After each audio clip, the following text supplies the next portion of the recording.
ministries uye vazhinji vakadzidza kubva kuna Archbishop Ezekiel Guti ministry mazhinji. He was a father to this nation, a father to many ministries. So we thank God for the gift of life pamusoro peupenyu Archbishop Ezekiel Guti. We also pray kune basa rese ravakaisa ruoko vakabata riri kusara panyika kuti Mwari vamutse vanhu vane uchenjeri vadurure nyasha zhinji to keep on and to maintain the legacy of Archbishop Ezekiel Guti.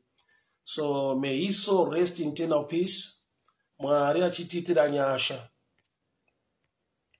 Tichitenda Mwari zvikuru nekuda kweupenyu hwemuranda nemuzodziwa waMwari Archbishop Ezekiel Guti. So tiri mukuchema uye mukupembera nekufara upenyu hwavo, celebrating his life. So we thank God for the life of Archbishop Ezekiel Guti. He was a great man of God, highly anointed, a man of love. Murume wakaita pursue the vision yakaiswa naMwari maari. So tinotenda Mwari zvikuru. So I'd like to read a text from Deuteronomy 34.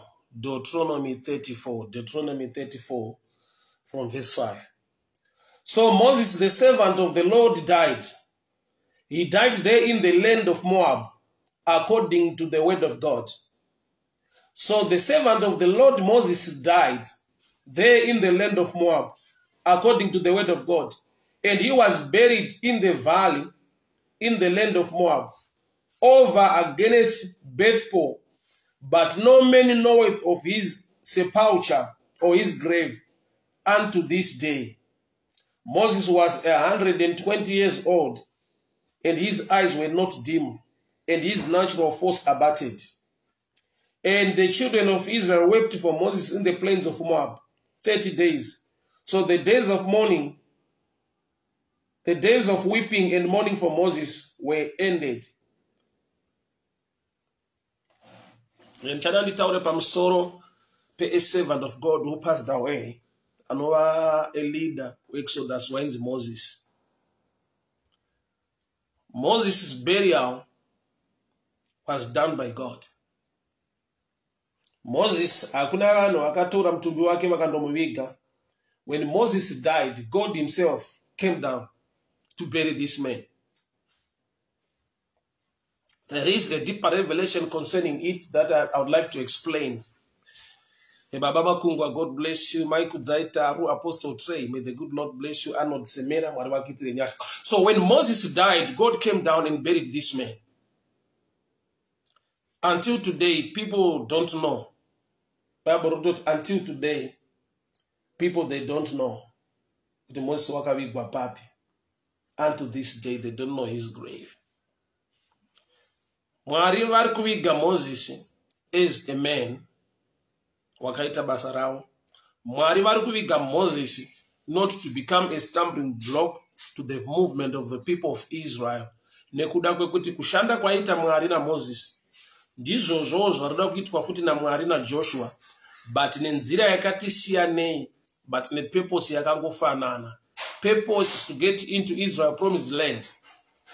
Nzira dzacho ukatarisa kuita kwaita Moses paRed Sea wakatambanudza tsvimbo, mvura ikapatsanuka, vanhu vakakrosa, akavhara the sea.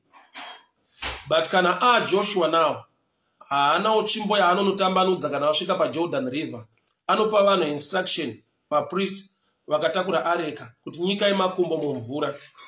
Pavakapinda muareka vakatsika mvura ikapatsanuka. So the same God of Moses is the same God of Joshua. But maitiro acho anotisia nei. Zvine zvikonzero zviri a bit deeper. But today I would like to explain why God came down to bury a man. Moses number 1 munhu. Moses number 2, he presents law. Murao wakauya na Moses. Nyasha dzikauya na Kristu Jesu. Murao wakauya na Moses pagomo reSinai. Asi nyasha dzikaburuka na Kristu Jesu pachikomo cheCalvary. So Moses represents law. So whenever law dies, grace begins. That's why muchiona kuti kurorwa kwa Ruth akabva kuMoab kusina kunetsa nyangwe kwaiva netsika yekuti do not intermarry with other tribes. But Ruth chakaita kuti auye kuBethlehem agone kuroorwa aibva kuMoab. Moab ndo nzvimbo yandaverenga, the land of Moab, the land of Mount Nebo yanga iri mu land of Moab. So Moab inzvimbo iri kurepresenta where law dies. So Moses wakafa pa Mount Nebo akavigwa ipapo, and Mount Nebo iri around or iri mu place inonzi Moab. So Moab is a town iri kubuda Ruth achinoroorwa kuBethlehem. Zvichingoreva kuti munhu asiri werudzi rwaMwari, but nekuda kwefaith, nekuda kwekutenda anobva ava werudzi rwaMwari. So Ruth wakabva kuMoab. Moab ndo nzvimbo ine gomo rinonzi Mount Nebo pakavigwa Moses. So shoko rinobva rati whenever law dies, grace begins. Vanhu vakarumurwa kubva kumurau vachiiswa kunyasha. So zvoreva kuti kufa kwaMoses, kuvigwa kwaMoses, Mwari vari kuviga a movement, not just a person, but vari kuviga a movement of law kuti paberekwe a movement of grace. So Mwari pavari kuuya kuti vanhu varegere kuona Moses zvakare. Moses was mightily used by God. Zvekuti inopedzera yava a temptation to people kuti vatsvage guva rake, vaite anything like rituals, kana kuti vatsvage tsvimbo yake yakadivide the Red Sea. You know the mind of man. You know the mind of man. You know the mind of man. Munhu akava mightily used by God. Vanhu vanogona kuda sheti yake. I've seen mazuva ati kurarama kuti vanhu vanogona kubhidha kuti ndiri kuda boots dzaipfekwa nemunhu waMwari, ndiri kuda sheti yaipfekwa nemunhu waMwari, ndiri kuda bhaibheri ravaifamba naro. So Moses aiva netsvimbo yaanga ainayo yakaperforma a lot of miracles. So when God came down to bury Moses, Mwari vari kuda kungoviga tsika yezvekudhara kuti vagone kuita zvinyowani nevanhu. Okay. God came down to bury this man called Moses. Vanhu havana kuziva till today, Bible rati till today people don't know kuti guva rake riri papi. Pari kuvigwa tsvimbo ingangodiwa nevamwe nekuda kwekuti tsvimbo iyi ine nhororondo, ine kahistory kekupatsanura Red Sea. Saka kumberi kune Jordan River they might use, vanogona kuda kuti ngatifambei netsvimbo, ngatiitore tishande nayo nokuti yaita minana. Pane nguva yekuti vanhu vanobatirira pane zvakaitwa naMwari, wotadza kubata zviri kuda kuitwa naMwari. So Moses as a man haasi kupinda Kenani. He died along the way. Neminana yese nekushandiswa kwese kwaakaitwa naMwari, he died along the way. Why? Pane nguva yekuti when munhu akashandiswa mightily by God, vanhu vane tendency kekuti vanotanga vachimuda vopedzisira muera vakuita sekunamata munhu. So Mwari kubvisa chinhu ichocho, vane zvimwe zvinhu zvavanotendera zvinoita kuti vanhu vagone kuona kuti nyangwe uyu aishandiswa zvakanyanya naMwari, but he is still a man. He is still a man. So panoti man of God, pane chikamu chinonzi man, chekuti man haadeserve kunamatwa. Man haanamatwe. Man munhu atone ma emotions, atone ma feelings, atone ma challenges ake semunhu. When you look at Moses, he was a man mightily used by God, but panzvimbo inonzi Meriba, paakanzi taura nedombo mvura ibude, akarova dombo. Mwari vakasafara nazvo. Kureva kuti anogonawo kuita era nokuti munhu. Sei Mwari vachitendera a mightily used man anoshandiswa naMwari zvakanyanya kuti aite era inogona kuoneka kana kuzikanwa nevanhu. Zvinoita kuti zviprotecte iye munhu wacho uye nevanhu vari kumutevera varegere kumunamata. There is always a side raunotozoona kuti nyangwe munhu ashandiswa naMwari ari a mighty man of God, but ane challenge in this area, ane problem in this area. Paul unotaura izwi rinenge madimikira kuti ndine munzwa munyama yangu, ndakanamata kuti Mwari vaibvise, asi vakanditi my grace is sufficient, which means there is always a thorn in a great man. A thorn zvinongoreva kuti a challenge. inoita kuti imuprotecte aramba achinamata nekuda Mwari, nokuti zvinogona kuti asina munzwa everything flowing zvaataura zvichiitika, maari semunhu unonzwa kuzviisa palevel yekuti kunamata kunonetsa, nokuti zvaanongotaura zvinongoitika. So pakagara paine a challenge ndo inomupusha, inomuudza kuti I'm still a man, I'm still a man. Because kakukanganwa kanoitika when things begin to flow well. I'll give you this story, I'll give you this example. There was a farmer. Aiva akatora makudo. He tamed the wild animals, makudo. Akaita washandi wepapurazi. So aiva ne 5 baboons. Then he promoted 1 baboon. Kuti supervisor chiona mamwe makudo ese. Just promotion. Ana kuti chinja kuita munhu. Akari promota. So rari rigudo rangopiwa a better level. So one day akabva atuma gudo iroro akapromota kuti nhasi handisikuenda kumunda. Enda unoita register, unondoverengera makudo angu kuti mangani. So gudo rakapromotwa rakaenda kumunda ndokubva raverenga makudo anga ari kumunda ndokubva rati 4. Rikakanganwa kuzviverenga kuti ndichiri gudo, saka i5. So rakadzoka kune muridzi wemunda rikati makudo enyu boss i4. Murungu akanetseka kuti asi pane rimwe ratiza kani, bo ndakaemploya makudo 5. Kude ndo parakatanga kufunga, rikazorecognize kuti pane rimwe gudo randisina kuverenga nekuda kwekuti rakapromotwa ende gudo racho ndini. I've come to realize there are times yekuti God will do a lot of things through you or for you. Mwari vanokushanda newe mabasa makuru, unoita zvikuru uri mwina Mwari. To an extent yekuti you forget even to pray. You forget even kuchaka Mwari. You forget even to fast. You forget to do a lot of things. Why? Because zvinhu zviri kungoflow. Saka uchaona kuti nedzimwe nguva a pastor unogona kuva ne prayer life iri low than mwana wesangano. Nekuda kwekuti the gift inogona kumufurira, kumuelevator, kumuita sekunge iye achanamata, akungoparidzira vanhu kuti vanamate. Saka tiona nedzimwe nguva it's hard kuti uone mufundisi achitoimba wachitamba muchechi. Why? The gift ine zvainoita, ine zvainobata munhu, inomupa a status, inomupa a level yekuti anonzwa sekunge haasi mwana waMwari kana kuti haasi mwana wesangano because he is a pastor.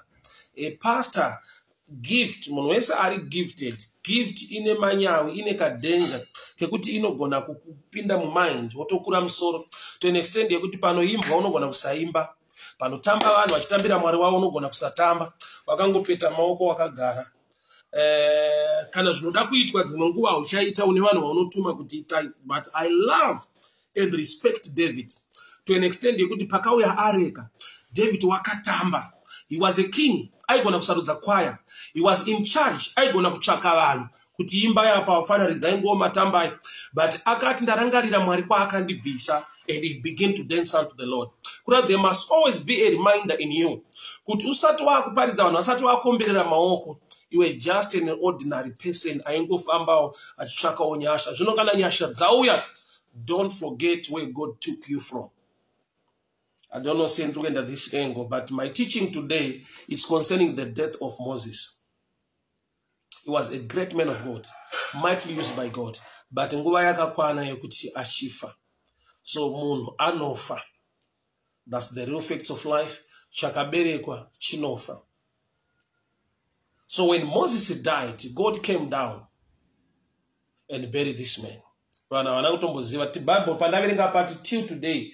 People don't know, till today, they don't know where his grave is.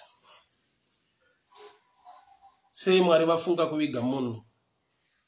Munhu uyu aigona kutova dambudziko kune zvaida kuitwa naMwari through Joshua nevamwe vanhu.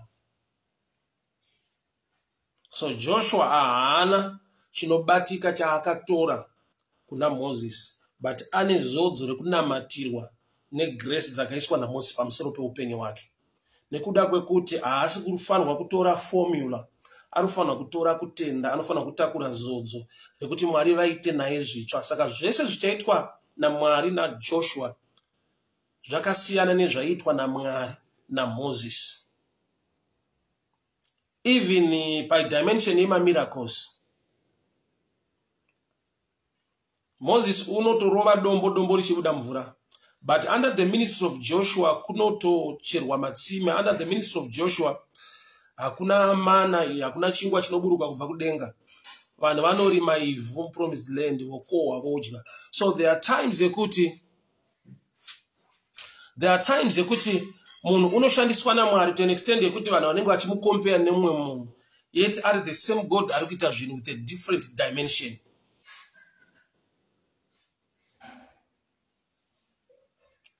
Dambudziko riripo nderekuti munhu unogona kushandiswa naMwari not to the level yemumwe munhu wamunocompare naye, but the truth of the matter, Mwari wedu unoita zvitsva nguva dzose.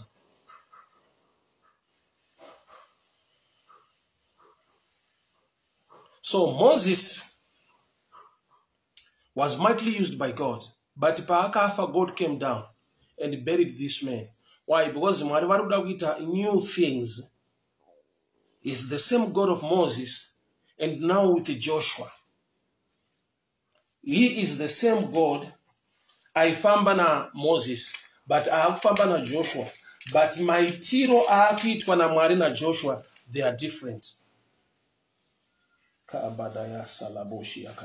I'll read the book of Joshua chapter 1. Now after the death of Moses, the servant of the Lord, it came to pass that the Lord spoke unto Joshua the son of Nun, Moses' minister, saying, Moses my servant is dead. Now therefore arise, go over to this Jordan, and all these people unto this land which I give to you, even to the children of Israel. Every place that your sole of your foot shall tread upon, that I have given unto you, as I said unto Moses. So Mwari varikutaura mashoko ekufamba na Joshua, varikumusimbisa, varikumuudza kuti ndinewe. Sezvandaiva na Moses, I'm also with you. Sezvandaingovawo na Moses, I'm also with you. But zvaakuitwa na Mwari na Joshua is different. Maybe I'll read chapter 5, Joshua chapter 1 verse 5. There shall no man that will be able to stand before thee all the days of your life. As I was with Moses, so I will be with you. I will not fail you, nor forsake you. As I was with Moses. Mwari varikuti sezvo ndaimbovawo na Moses, ini ndichange ndiinewe. But mukatarisa the movement yaMwari na Joshua, uye na Mwari na Moses, there's a difference. So danger evanamati evateri dzimwe nguva is to compare ministers of the word, to compare leaders of God's people. Ningairova manje, ningaita akadai paidai, ningaita akadai. We thank God for those people who are mightily used by God. But neimwe nguva Mwari iyeyo akashanda nevamwe, ndiari kushanda nearipo nhasi, but in a different dimension. So you need revelation, you need understanding. Why? Nokuti pamwe pacho unogona kuti panguva yedu Moses waingoti akadeclare kuti kangomuka kusenta kunonhonga chingwa, akangodeclare nyama yengoirekana zvuta zvazara mumatende. Mamu different dispensation yekuti you are now in the promised land. Hakuna miracles ama experience during the time of Moses kuti muwane chekudya uku kunoshandwa. Vanhu kana vapiwa promised land, they must work the land until the land kuti vawane harvest. But kana vari mu wilderness, there is no reason yekuti varime. One, they were nomadic, vaifamba, it was a movement. Number two, dry land yavaita pass through the wilderness, haigone kurimika. So there are times yekuti people will compare and speak ill or negative to the ministers of God. Nekuda kwekuti they compare ministers of the word. But Mwari aiva na Moses, ndiye akava na Joshua. But during the time of Joshua, there was no manna. During the time of Joshua, kuna zvuta zvirikuya mukembe. Vanhu vamu dispensation yekuti they must know what to do. So pane nguva yekuti God will cause miracles. Mwari unoita kuti minana iitike. Munguva yekuti you are dry, haunyatsiziva zvekuita. But when you wadzidziswa waakuziva, you must apply principles to get results. chinhu ichi ndakachiexperienza neniwo mukurarama. There was a time yekuti Mwari vaingoita zvinhu muupenyu, masurprise, mamiracles, kuti paitika chakati, but pakasvika time yekuti hazvina kunge zvaakuramba zvichiitika nekuda kwekuti ndaapa level yekuva neknowledge. Okay, I'll give you this example. Amai vangu vaindiyamwisa mukaka, breastfeeding. She's still alive, variko kudombushava.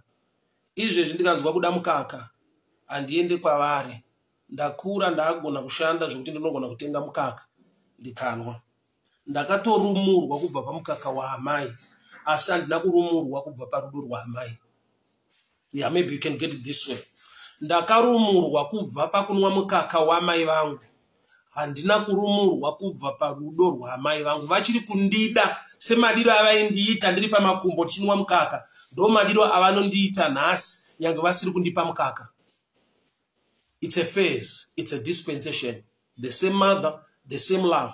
But zvavakundiitira is now different. So pane nguva yekuti people will compare, people will speak bad.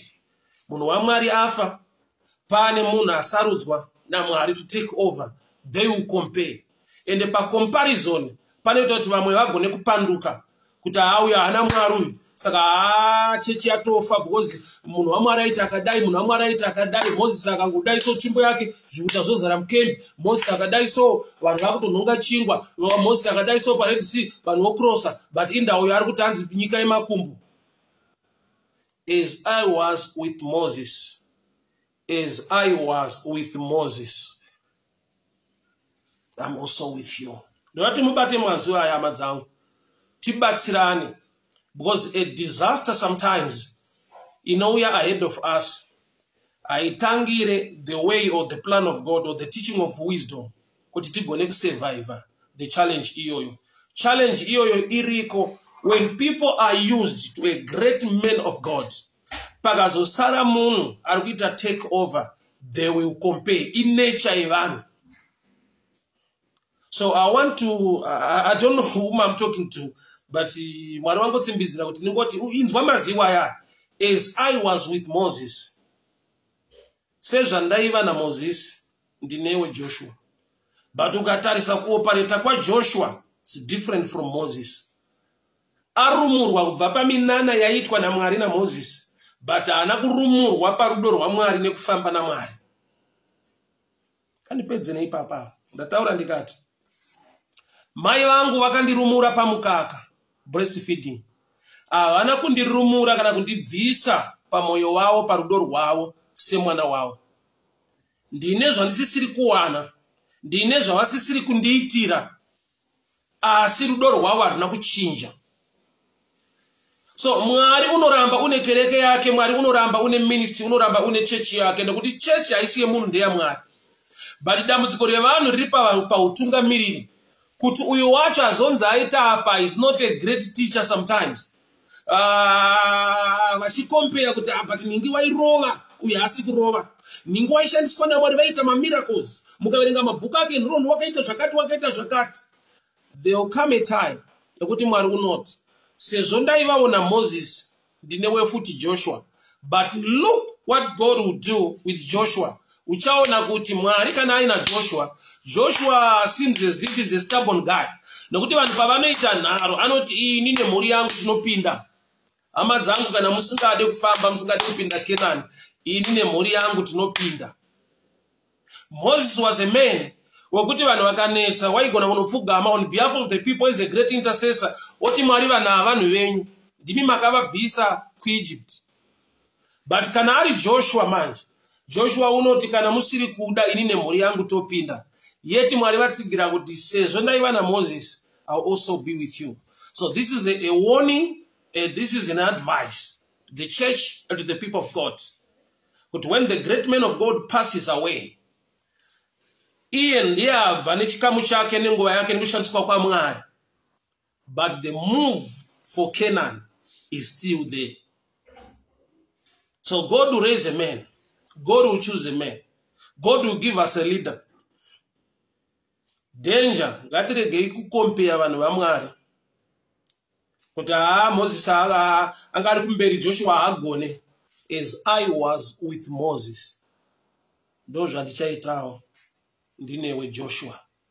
But the acts are Moses and the other acts are Joshua. They are different, but same God, same love, and same favor. May the good Lord bless you. May the good Lord protect you. Pese panetika rofuka na namo. Jikuru say a leader of a ministry, of a movement. Mwari unenge uchine the move ne vanhu vake. Nekuti muranda wake apedza chikamu chake. Dambudziko riripo nderekuti zvinozoitika pa vision iyoyo. Panomuka kutaura nekumwe kufunga kuri negative. Kwevanhu vasiri mature, kwekucompare kuti but there was a great man of God. Avatasara nawo hatisina vanhu vamwari vatopera, hatisina ana baba vatopera. Tarumurwa kubva pa leadership yemutungamiriri ashaika. Hatina kurumurwa kubva parudo rwaMwari in the movement of God. So kuKenani kuchiri kuendwa under the leadership of Joshua. Ane kumwe kuita kuri different than Moses. Ane kumwe kuita kuri different than Moses. But the same God. So this is a warning to the body of Christ, a warning to the church. Don't compare ministers of the word. Chikuru chaungade kutsvaka nekunzvera kuti Joshua ana Mwari here. That's okay. But to compare Joshua with Moses, that's a sign that people are not mature in understanding the movement or the things of God. Nevamwe vanenge vane zvishuwiro zviri negative. Kuti kuna kuchaendwa zvatoparara hapana chichaitika. With love as a mature believer, pray for the church. Pray for the body of Christ. Why do you want the leaders to crumble? Why do you want the movement to fail? Kana uri mukristu uri mature wakura uye unoda Mwari, pray for the church of God. Pray for the body of Christ. Vekunyika vakashuwira kuparara kwekereke ndo zvavari ndo nyika yacho. But the body of Christ, let's stand as brothers, let's stand as sisters and intercede and stand on the gap. As I was with Moses, so I'll be with you, Joshua. I've seen such a challenge, this observer incident when a great prophet of God passed away, Prophet TB Joshua. May his soul rest in peace. What the prophetess Pawaketa take over, the wife of Prophet TB Joshua. Vanenge vaku compare. But prophet why die, mother was could die. Prophet why die, mother was could die. Prophet why die, mother was could die. In nature, you want to compare. But the truth of the matter, Chamari, achieve ajiparare nokuti munhu washaika. Chamari chinopfurira mberi. Munhu aplaya his role, aplaya his part. But the movement yekupinda Canaan will still be valid, and the Mwari uchida kutofamba nevanhu through the leadership of Joshua to enter. Mwari vakuitire nyasha, Mwari vakuropafadze, Mwari vakuchengete, Mwari vakugonese. I don't know why I've said this message. As you see, andina manotsa nambo plana kuti chataura izvi, but to me ndiri kunzwa kudzamirwa kuti this message, maybe you can share it. Maybe with the people vanopinda kuma church kwekuti their leader maybe passed away, and there are a lot of things happening, especially when I mature, they are comparing. As I was with Moses, so I'll be with you, Joshua. May the good Lord bless you. May the good Lord favor you. Bye-bye. Tomorrow, maybe I'll open this room. Okay. Tomorrow, tukenda kugomo. Bindura. Everyone's Brad Sango. So you can just come to my inbox on prayer request yago, because I'll be praying for you. Mangwana tukenda kumadziva. So can only prayer requests. You can just bring it into my inbox. So we are a family. We are one family. We are one people by the grace of God. So you can just give me prayer request ku inbox kwangu. Mwari vakuitire nyasha, Mwari vakuropafadze, Mwari vakuchengete. Kune hama dzangu dziri ku Norton. I'll be preaching ku Norton on Sunday. This coming Sunday, I'll be preaching ku Norton ku Katanga United Methodist Katanga Norton. So all those guys very close neck Norton, Norton. You can join me on Sunday ku Norton. But tomorrow,